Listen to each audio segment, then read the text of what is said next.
राम राम मंडळी.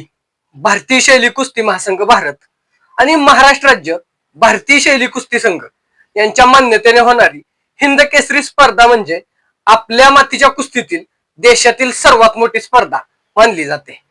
यंदा साताऱ्यात होणाऱ्या या स्पर्धेची घोषणा या अगोदर नोव्हेंबर महिन्यात होणार अशी करण्यात आली होती. कुस्ती महर्षी साहेबराव पवार भाऊ यांच्या शतक पूर्तीनिमित्त राजेश्वर प्रतिष्ठान सातारा यांनी हे मोठं आयोजन हाती घेतलं होतं. त्यानुसार महाराष्ट्राची निवड चाचणी ही पार पडली होती.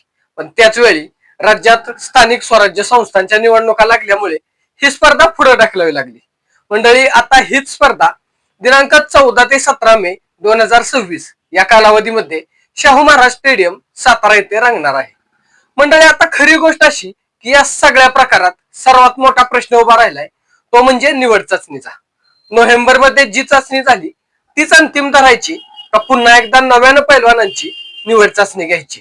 मंडळी, गावाकडच्या साध्या भाषेत सांगायचं तर जुनं चालवायचं की नव्यानं उकळ पांढरं करायचं, असा प्रश्न संघटनांसमोर उभा ठाकलेला आहे.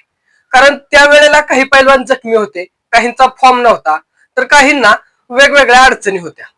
पण आता परिस्थिती बदलली. अनेक जणांनी तालमीत घाम गाळून स्वतःला तयार केला आहे. त्यामुळे आता आम्हालाही संधी द्या असा आवाज पैलवानांच्याकडून जोर धरू लागलाय.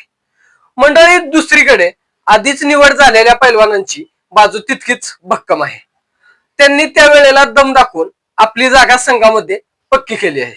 आता पुन्हा चाचणी घेतली तर आमचं काय, असा त्यांचा सवाल आहे. म्हणजेच एका बाजूला नव्यांना संधी द्यायची गरज, तर दुसऱ्या बाजूला आधी निवड झालेल्यांचा हक्क. मंडळी, या दोन्ही गोष्टींचा तोल सांभाळणं हे संघटनेसाठी मोठं काम आहे. संघटनेनं योग्य त्या गोष्टी करायला हव्यात. कारण शेवटी कुस्ती म्हणजे फक्त ताकदीचा खेळ नाही, तर न्याय आणि प्रामाणिकपणाही कुस्तीमध्ये तितकाच महत्वाचा आहे. या सगळ्या घडामोडीमुळे यंदाचा 52वा हिंद केसरी अजूनच रंगतदार होणार हे मात्र नक्की आहे. महाराष्ट्राबरोबरच हरियाणा, उत्तर प्रदेश यासारख्या राज्यातून तसेच संपूर्ण भारतातून भारी भक्कम पैलवान येणार आहेत. आखाड्यात माती ओढणार आहे, डावपेच रंगणार आहेत आणि खरी कसोटी लागणार आहे. कोण वरचढ ठरणार, कोण सगळ्यांना चितपट करणार हे सांगणं आता कठीण झालंय. साध्या भाषेत सांगायचं झालं तर जो जास्त घाम घालणार तोच गदा उंचावणार. मंडळी, एकंदरीत पाहिलं तर ही हिंद केसरी स्पर्धा म्हणजे फक्त एका किताबाची लढत नाही, तर कुस्तीच्या व्यवस्थापनाची, निवड प्रक्रियेची आणि संघटनांच्या प्रामाणिकपणाची ही परीक्षा आहे. योग्य निर्णय घेतला तर ही स्पर्धा इतिहास घडवणार आहे, नाहीतर वादाच्या भोवऱ्यात अडकण्याचीही शक्यता जास्त आहे.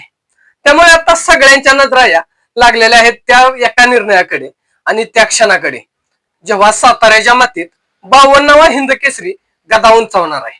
धन्यवाद.